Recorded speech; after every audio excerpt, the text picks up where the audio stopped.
Hola, mi amigo. What is happening, my friend? Episode 19. Welcome back to the Dargan Podcast. We're one day out. All right, we're one day out from Ibiza, from the last dance. Going to my best mate's stag tomorrow.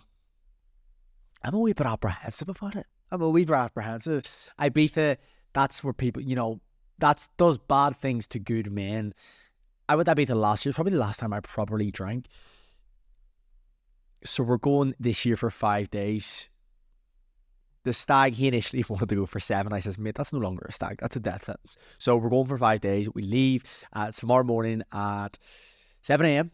So yeah, 5 a.m. pints. Let's have it. But before the madness begins, I want to run you guys through. I think it's a really important podcast. I know it's a really important podcast. Something which, I speak with a lot of my clients about, and something was actually really impactful for me. These mindset frames and these thought processes have really changed my life and allowed me to live a much happier life, more content life. And it's how to let go. It's how to let go and how to stop overthinking. And a lot of this is fueled by the literature of Stoicism. And you might think, what is Stoicism? I'm sure many of you guys already know. A couple of years ago, I was given a book called The Daily Stoic.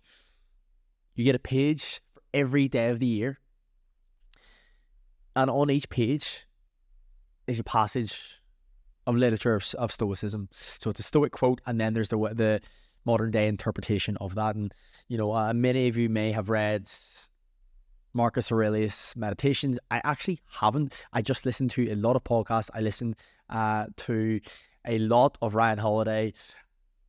He's incredible. He does a lot of the modern day interpretations of Stoicism. And, it's say Marcus Aurelius, he was a Roman emperor back in, I think he was born in 120 AD. I could be wrong.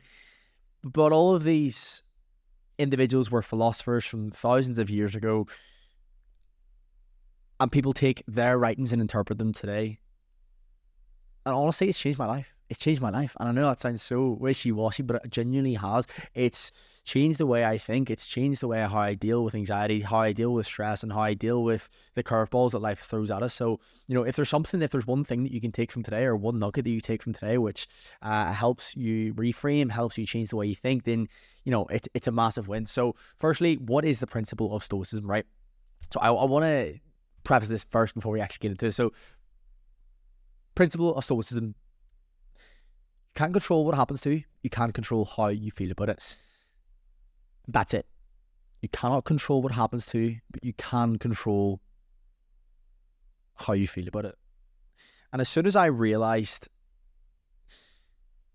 that the world around us is completely objective, that weather is just weather, that bad news is no longer bad news, it's just news, and that's all it is.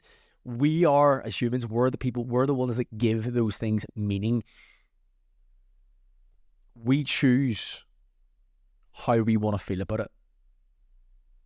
And that's why people say to me, Daniel, how are you so positive? And, I go down to the spa every morning, and some of the guys are miserable, and I ask them why. What's going on, man? I was like, how's your day going? And he says, that weather's miserable. It's another shit day again. We have no control over that, but what we do have control over is how we actually feel about it, is our perception of the weather. There's no good or bad weather. It's just weather. So we don't let something we don't let something which we have no control over dictate our life. And I want to really hit home this idea that as soon as we are faced with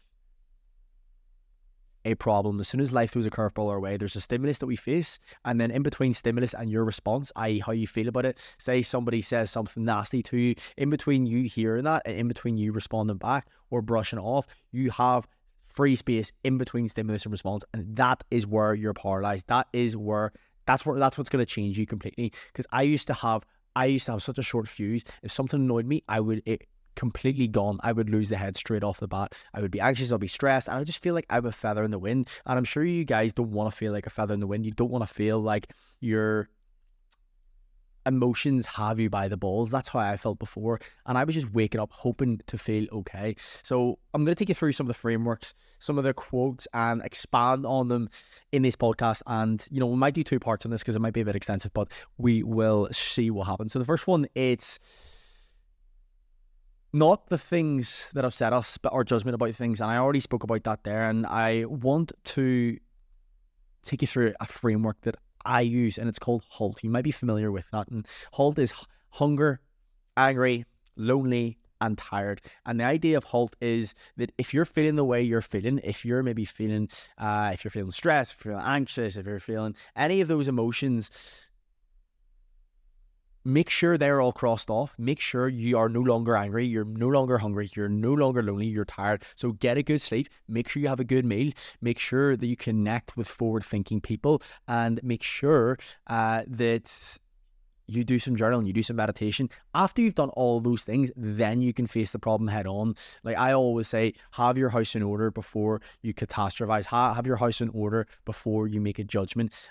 So a lot of the time for me, I might just be in the heat of the moment. I might just be emotional about something. And for me, when if I need to make a big decision, or if I realize that if somebody says something to me and I realize that if I react in an emotional state, this is going to come back to haunt me. I just give it time, okay? I might sleep on it. I might get a meal in. If you're hungry, angry, tired, or lonely, never make a big decision on any of those. And when you are in one of those 4 states, there's a much greater likelihood that you're going to return back to your previous behaviors. And that might be behaviors which aren't conducive to where you want to go. So nail your sleep, get a meal in. Nail those things there, then you can move from that. So I would always ask myself, have I actioned my HALT? Because action is going to alleviate anxiety. Action is going to alleviate irrational behavior. So that's one framework that I like to work through. So this is huge. The second one here: he who suffers before it is necessary suffers more than necessary. And the Stoics, they have this idea that we suffer more in imagination than we do in reality. We torture ourselves about things that haven't even happened yet, that might not happen. I'll give an example. When I started coaching, so obviously I've been online coaching now for maybe the best part of 2 years, just over 2 years, but initially when I started out in 2021, I was coaching on the gym floor, okay? So I wanted to coach on the gym floor to get reps, and obviously that's how you get your foot in the door, right? And become a better coach. Actually understand how people move and to connect with people on the floor. So I think I operated from a scarcity mindset from the onset. What if these people leave me? What if these clients drop off? I'm going to be in a compromising position. I'm going to have to get new clients in the door. And this is just as soon as somebody started. But these were imagined troubles. I was telling myself this story that these people were going to leave, and they'd only just started with me. And when I break that down, when I look back, I thought that was actually so irrational. Or I'm going to fail these exams. I'm going to fail. I'm not going to succeed. I'm not going to do well in this. Where's the evidence to back that up? Like I would always, when somebody talks about an imagined trouble, where's the evidence to back that up? If somebody starts with me in a coaching journey and they're like, hopefully I succeed, I'm like, we don't do hopefully here. We do absolutes. And how you talk to yourself actually dictates the outcome. Because how you talk dictates how we think and how we act. So if you take anything from this podcast, hopefully's, maybes, gone. We talk with absolutes. And if something hasn't happened yet, then worrying about it, it's wasted energy. We cross that bridge when we come to it. So don't suffer imagined troubles before they've actually knocked on your door. Cross that bridge when you come to it. And these things don't make us anxious. We are the ones that make us anxious. And changing your mindset from, this makes me feel anxious or that makes me feel anxious. No, we are the ones that make ourselves anxious about that thing. It's, for example, one mindset frame which I've changed recently is around alcohol. I told myself a story for maybe 1 to 2 years that, I had a problem with alcohol, but it made me very anxious and it made me irrational. It made me, it completely threw me off. No. I kept telling myself that story, and the sheer fact that I was reiterating that story to myself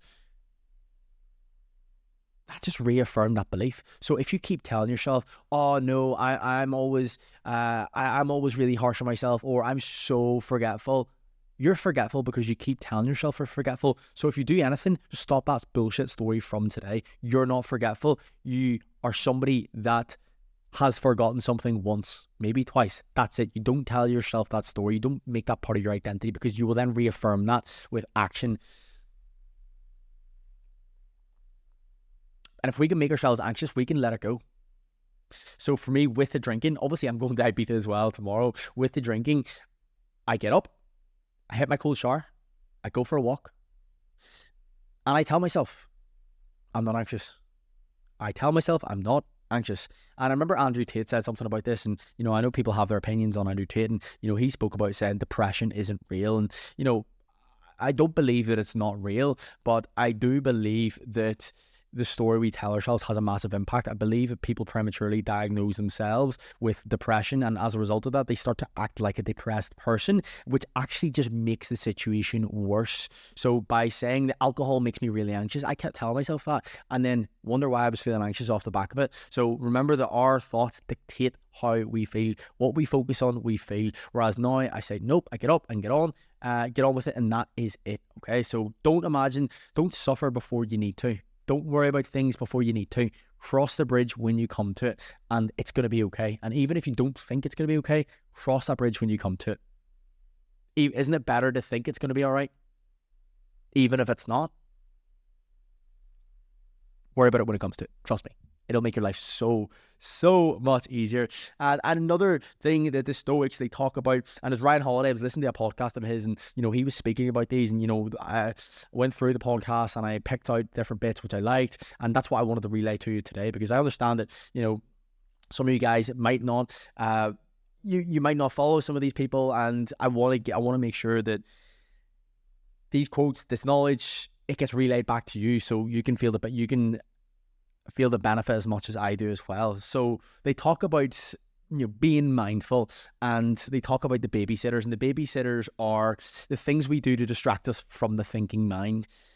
When was the last time you were completely unplugged? And I'm not talking about you were chilling out, scrolling your phone. I mean really unplugged. When was the last time where you had no phone on, no Netflix, you had nothing to do, and you were sitting with just you and your thoughts? When was the last time? You probably can't remember, right? And I was like this as well. But if we're never sitting with our own thoughts, we're constantly just letting a backlog of information, a backlog of stress and anxiety and worry build up. And then we wonder why we burn out, then why we crumble. So what I want you to do, I want you to think about Naval Ravikant. And Naval Ravikant, he's an angel investor. He's done a podcast with Joe Rogan. It's like, God, this is one of the best podcasts of all time. And he has a book called The Almanac. Really, really wise dude. He takes 30 minutes every single day and just sits. Naval Ravikant takes 30 minutes every single day and sits quietly with his own thoughts. And he talks about this 30 minutes of mindfulness, like going through his email and decluttering his email. He takes a thought, he puts it into the primary. Oh, there's a negative thought there. That has no weight to it. I'm going to put that into the junk. And after 30 minutes, he's cleared the junk and he gets on with his day. And that allows him to have a clear mind, to have no backlog of anxiety, of worries, of things that need to get done. So when was the last time you were truly unplugged? Because that's where we get our greatest ideas, right? A lot of us think, I'm not creative, I couldn't start social media, I'm not creative, I couldn't start a business. That we actually given ourselves an opportunity to think, like really think. And I want you to be real. This is an honest conversation that we're having, and I want you to have that honest conversation with yourself. Have you given yourself an opportunity to be creative and to be able to think for yourself? Because I really didn't. I looked at my screen time, I was like, oh my God, I'm actually just spending my time looking at other people's ideas. And it was only until I maybe took days away from social media and thought on my own, I was like, wow, I'm not as stressed as I used to be. Wow, I can actually deal with that problem so much easier. Wow, I can rationalize the situation without thinking about it.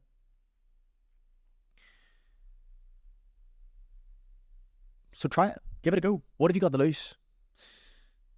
So declutter the email. And if you can control your thinking mind, you can deal with these situations much better. You can have strategies for when you're stressed or for when you're anxious. And you can make that environment, that home in your head, a calm environment so that you don't need to take refuge with scrolling, with porn, with alcohol, with vices that have a cost to it.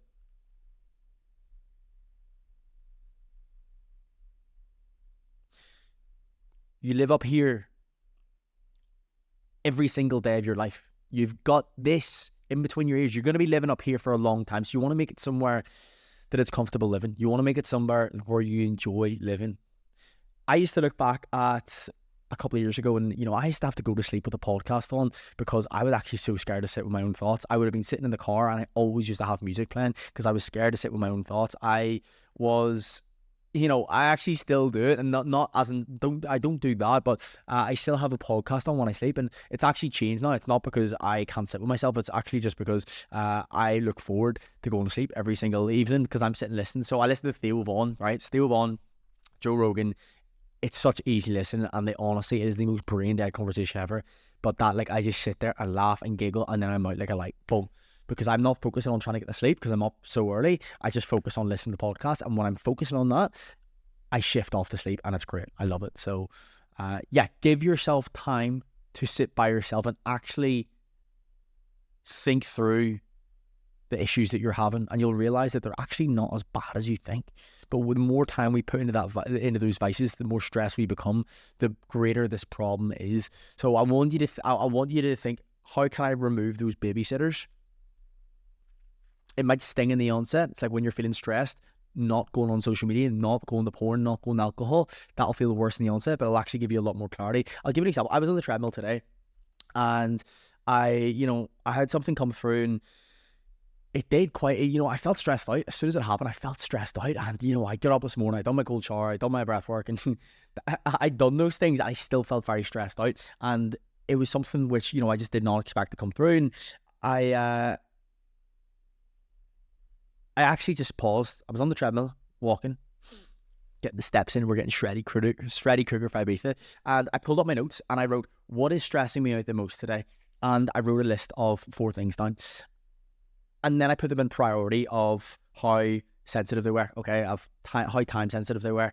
And the greatest thing that was stressing me out, I put that in number 1. And I said, okay, boom, that's the first thing. So I came back to the house, I sat down in that chair there, and I made sure, number 1, that gets hit head on. Everything else, every other task of the day is not important now. This gets nailed. So I want you to ask yourself the question, if there's something that you're stressed or worried about, write it down. What are the things that I'm stressing about most in my life? Write them down in order of priority. Cross out the things you can't control and focus on the first thing that you can control. And ask yourself, what's the small step that I can take today to move forward with that? Because usually overthinking is actually just a lack of implementation. And I understand I've been in that position, but when we're not implementing, those things are only getting bigger. If there's something that we're putting off or procrastinating, ask yourself the question, is this going to need to get done anyway? If the answer is yes, let's do it. Again, we're suffering more in imagination than we are in reality. Let's not suffer in imagination, because realistically, there's 2 types of people. The one person that says, I wake up today, I'm going to go to work, and, they realize they have to go to the gym later on, and they say, I'm tired, I'm stressed, I have loads going on at work, and they're thinking about it, they're ruminating about it, and then eventually they muster up this massive courageous amount of heroism to get to the gym, and they finally make it, and it was a grueling session. Or guy 2, he wakes up, he goes to work, he doesn't think about anything else aside from his job, then he goes home and goes to the gym. Those 2 individuals both didn't want to go, but the second guy had a much easier life in doing so. He had a much easier experience. So don't put yourself through it before you need to, and try and park those babysitters. Give yourself time to think, because that's been really key for me. Not leaning into those vices, and that's just me. It's just repetition, understanding when I feel anxious, I go to grab my phone. So, okay, how can I make sure that phone's not in the room at the time, or how to make sure that phone's not in the room most of the day, right? And that's predominantly when I'm working, right? So, next one, mi amigo. I actually never thought I'd be sitting talking to the camera by myself for like half an hour, 45 minutes. I'm going to try and keep it a wee bit shorter as well, because I don't want to go on for like an hour, because I understand that could be, you probably want to kill yourself after like 30 minutes. I need to stop saying that. But yeah, I can't say that. I have license. So, nextly, shift your perspective.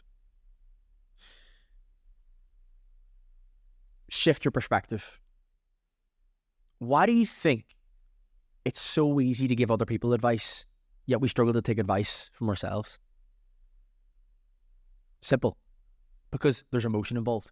When we give advice to other people, there's no emotion involved. So the next time that you're overthinking, the next time that you have a problem, I want you to ask yourself a question. I'll do it for myself. If Daniel came and sat beside you on a park bench, he explained his situation, his environment, his problem, what advice would you give to him? And just by me asking myself a question in third person, it completely removes the emotion from the equation. And when the emotion's removed, it takes the rational brain and allows me to answer the question.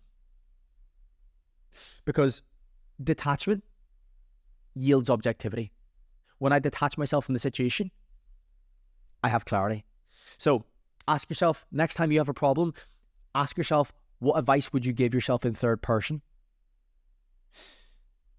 Or you can ask yourself, what advice would you think of a little brother, a little sister, or your best friend? What advice would you give them? That's the advice that you need to take. So when you're unsure of what to do, always go to third person. There's been so many studies done on this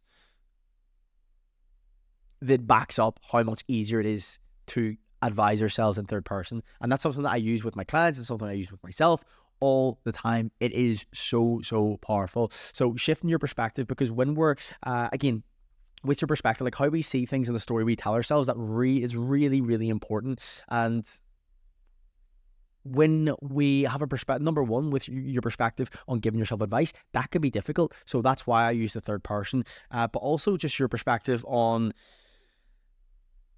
the world around us and how that's having an impact on us. Your perspective, again, as I always say, is your power or your prison. Also your perspective is your power or your passport. I love that. But again, as I said earlier, events are objective. We are the ones that make them subjective. The weather is not shit.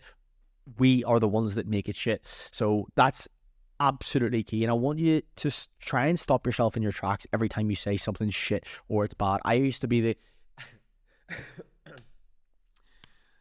COVID.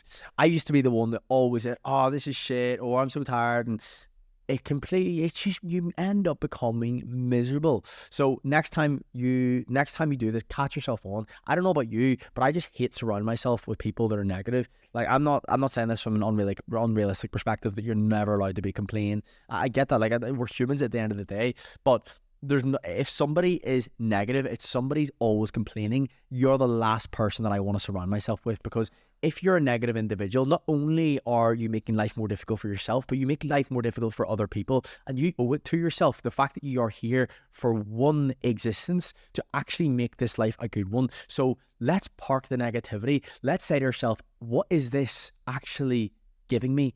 Is negativity benefiting me? Of course it's not.